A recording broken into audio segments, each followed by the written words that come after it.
चांगभलच्या गजरात आज ज्योतिबाच्या पहिल्या खेटाला सुरुवात झाली। कोल्हापूर ते ज्योतिबा डोंगर असा पायी प्रवासाने रविवारी ज्योतिबाचं दर्शन घेतलं जातं। कोल्हापूरच्या अंबाबाईने पायी अनवाणी चालत येऊन श्री ज्योतिबा दर्शनासाठी खेटा घातल्याची आख्यायिका सांगितली जाते। हीच परंपरा चालू ठेवत कोल्हापूरचे भाविक ज्योतिबाच्या दर्शनासाठी अनवाणी पायी चालत रविवारचे खेटे घालतात। कोल्हापूर शहराबरोबरच आता महाराष्ट्र, कर्नाटक राज्यातील भाविकही मोठ्या श्रद्धेने खेटे यात्रेत सहभागी होत आहेत।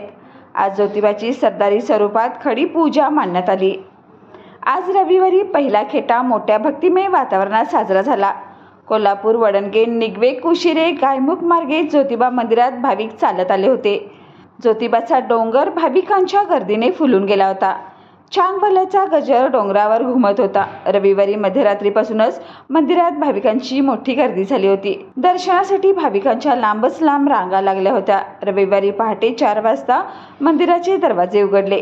सकाळी 8 ते 9 अभिषेक, सकाळी 11 वाजता धुपारती, दुपारी 3 ते 4 अभिषेक, रात्री पालखी सोहळा संपन्न झाला। स्थानिक पुजारी, ग्रामपंचायत आणि देवस्थान समितीकडून डोंगरावर येणाऱ्या भाविकांच्या सोयी सुविधांसाठी जय्यत तयारी केली होती।